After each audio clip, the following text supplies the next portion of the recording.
someone or some group of people that aren't going to like just about anything we do. But my job's not to win a popularity contest. We're focusing our energy on the right product strategies, the right market strategies, the right communication strategies, the right logistics and distribution strategies. Well, I think it's what Apple stands for. It's a very rare thing in this world. We're about doing, the right things to make money in a successful business, but we also have the passion and the creativity and the inventiveness to push this industry forward and to work with our customers to take these tools in ways they've never been before to help them go change the world. 애플은 맥북에 미친 짓을 하려고 하고 있어요. 애플이 늘 그래왔듯이 노트북 시장에 혁신을 일으킬 특허들을 줄줄이 발표를 하고 있어요. 바로 맥북에 물리 키보드를 없애버리는 거예요. 애플은 과거부터 왠지 모르겠지만 늘 없애는 것을 선호했어요. 청소를 하려면 버리는 것부터 시작하듯이 애플의 혁신은 없애는 것에서 시작됩니다. 예를 들어 애플은 아이폰 여기 충전 규격이 있잖아요. 요게 다르고 또 아이패드 충전 규격이 또 달라요. 어떨 때는 USB-C 타입, 어떨 때는 이렇게 라이트닝 포트 이런 식으로 구분을 해서 환경을 지키느라 매우 바쁘죠. 그래서 EU가 포문을 열었어요. EU는 2024년까지 USB-C 타입으로 충전선을 통일하도록 하였으며 애플은 EU의 결정을 준수하겠다고 했습니다. 따라서 아마 내년 아이폰 15부터는 여기 있는 이 라이트닝 케이블이 빠지는 것이 거의 확정적이에요. 하지만 저는 그런 생각이 들었어요. 과연 이 변태 같은 애플이 고분고분하게 USB-C 타입을 넣을까요? 저는 이미 아이폰을 거의 무선 충전으로만 사용하고 있어요. 집에서도 회사에서도 차에서도 모두 맥세이프로만 이렇게 충전하고 있죠. 왜냐면 애플이 변태 같은 놈들은 왠지 USB-C 타입을 탑재하지 않고 아싸리 그냥 충전 단자를 없애버릴 수도 있지 않을까, 무선 충전으로만 사용하게 만들지 않을까, 이런 생각이 들었거든요. 애플의 혁신은 늘 과거에서도 알 수 있듯이 없애는 것에서 시작됐기 때문입니다. 과거를 보면 미래를 알 수 있죠. 애플의 과거 행동들을 보면 미래를 어느 정도 볼 수 있습니다. 애플이 일으킨 역사적인 혁신 중에 하나가 바로 무선 이어폰 시장이잖아요. 과거 핸드폰들에는 3.5mm 이 동그란 잭이 있었어요. 하지만 애플은 이거를 없애버리면서 이제는 모두가 무선 이어폰을 쓰고 다니는 그런 세상을 만들었습니다. 그리고 애플은 핸드폰에서 물리적인 유심칩도 없앴어요. 예를 들어서 제 아이폰은 미국판인데요, 유심을 넣는 트레이가 없어요.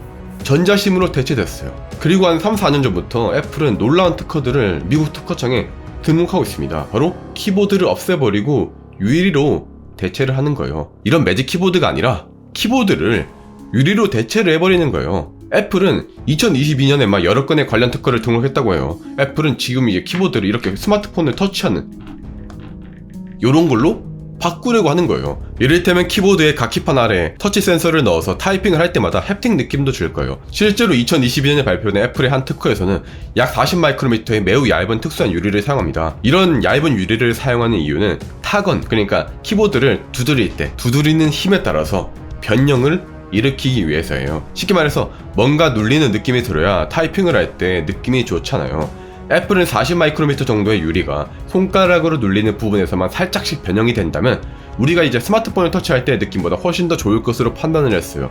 이 그림은 키보드를 옆에서 본 화면인데요, 레이어들이 유리층으로 구성되어져 있습니다. 이 키보드에서는 돌출된 부분도 있고 무엇보다 유리를 사용하기 때문에 키보드가 지금의 갤럭시 폴더처럼 휘게 될 가능성도 있습니다. 키보드 내부에 갤럭시처럼 터치 센서도 들어갈 수 있죠. 애플은 왜 갑자기 터치 스크린형 키보드에 집중을 하고 있을까요?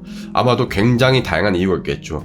유리로 이제 바꿔버린다면 키보드의 화면을 화면 보호기처럼 싹 해가지고 뭔가 다른 영상을 띄우는 그런 감성도 줄 수 있을 것이고요. 애플의 주장이 맞다면 타건감도 굉장히 좋다고 해요. 또 아마 신기하고 재밌기도 하겠죠. 이제 유리 위에 키보드가 딱 올라와가지고 그거를 두드리는 걸 테니까. 또 이 사진은 애플에서 2022년에 공개한 또 다른 특허 중에 하나인데요, 보시면 알 수 있듯이 사람마다 다른 키보드 배열을 선택할 수 있도록 만들 수 있을 거예요. 굉장히 다양한 키보드를 선택할 수 있겠죠. 화면이 꺼져 있다가 사람이 터치를 시작하면 그 사람의 취향에 맞게 배열이 되거나 애플이 과거 넣었다가 뺐던 맥북 터치바를 전 영역으로 확장할 수도 있을 거예요. 지금까지 없었던 일대의 혁신이 이제 생기게 되겠죠. 실제로 애플은 진짜 이 쓰레기 같은 그립감의 애플 마우스에서도 버튼을 없앴고요. 하지만 버튼을 누르는 감각은 살아있어요. 애플의 터치패드는 어떤 부분에 있어서는 마우스보다도 훨씬 더 우수한 사용자 경험을 제공하고 있어요. 저도 마우스 대신 터치패드를 사용하는데 평평하지만 누를 때 누르는 느낌이 들고 타사의 터치패드들보다 압도적인 성능을 자랑하고 있어요. 이것이 바로 애플이 추구하는 혁신이 아닐까 싶어요. 기존에 있던 것을 빼거나 아니면 개선해서 완벽하게 만드는 것. 본 내용은 여기서 끝인데요. 여기서 사람들의 반응을 아마 예상을 해볼게요. 아마 많은 분들께서 야 씨 이거 어디서 본 건데? 야 씨 이게 뭐 혁신이야? 뭐 기존에 있던 거 그냥 팝쿨이 한 거잖아. 이런 반응들을 많이 보이실 것 같아요. 맞습니다. 맞아요. 진짜로 원래 있던 거예요. 원래 있던 거 팝쿨이 한 겁니다. 하지만 원래 있던 것을 뺏기고 개선해서 소비자들이 원하는 방향으로 재조립한다는 것, 이것만 하더라도 엄청난 혁신이라고 생각해요. 여러분, 애플이 아이폰을 처음 공개했을 땐 어떤가요? 이미 세상에는 수없이 많은 스마트폰이 존재했었어요. 여러분, 카톡이 처음 나왔을 때 어떤가요? 이미 시장에는 수백 개 이상의 메신저가 존재했었어요. 여러분, 쿠팡이 처음 나왔을 때 어떤가요? 이미 시장에는 이커머스 쇼핑몰이 수백만 개가 존재했었어요. 하지만 그들이 세상을 바꿔버렸어요. 임정민 VC님께서도 말씀하신 적이 있듯이 대부분의 성공한 제품들은 기존의 아이디어를 베끼거나 개선해서 성공했어요. 그래서 솔직히 저 역시 기존의 동네 커뮤니티들을 개선한 주변 커뮤니티인 소우즈를 시작하고 있는 거예요. 누가 먼저 시작했다고 도전하지 않는다면 이 세상은 현재는 독점 서비스만 가득할 것이고 발전이 없을 거예요. 다음이 검색 포털을 만들고 4년이 지나서야 네이버가 만들어졌지만 현재 대한민국을 장악한 검색 플랫폼은 뭔가요? 네이버입니다. 많은 분들께서 최초로 시작한 무언가 혹은 시장을 이미 선점한 무언가가 있다는 것을 보고 도전을 포기하거나 혹은 이거를 베끼고 개선하는 것이 별거 아닌 것처럼 여기곤 합니다. 그렇게 애플이 하고 있는 이것을 정말로 별거 아닌 것처럼 여기시는 분들이 굉장히 많으실 거예요. 하지만 장담하는데요, 애플이 하는 것을 해보라고 시키면 99.999%가 못할 겁니다. 당근마켓이 한국판 구글에 가깝다는 VC라던가 관련학계 톱티어 개발자 혹은 수천억 자산가들의 말을 듣고 많은 분들께서 비판을 하시거나 비난을 하시거나 또 의구심을 품습니다. 정말 한국의 회사 중에 앞으로 장기적으로 볼 때 삼성, LG, 현재처럼 글로벌하게 그것도 IT 서비스 영역에서 페이스북이나 구글 같은 회사가 될 가능성이 보인다. 근데 아직은 가능성이죠. 사업이라는 건. 뭐 당근 별거 아니다. 이렇게 생각하는 개발자분들한테 당근이랑 비슷한 서비스 만들려고 하면 개발자들 99.9%가 못할 거라고 저는 장담합니다. 기존의 것을 베끼고 또 개선하는 것조차 매우 어렵고요. 이것만은 하더라도 역사를 바꿀 혁명이 될 수 있다는 것을 이미 우리는 수백, 수천, 수만 번의 사례를 통해서 보고 느꼈지 않나요? 가장 먼저 하는 거 별로 안 중요해요. 가장 먼저 하는 것이 중요하다면 이제 세계 최초로 이제 5G를 내세웠던 우리나라 통신사들은 좀 그렇죠? 애플은 완벽을 추구하는 기업이잖아요?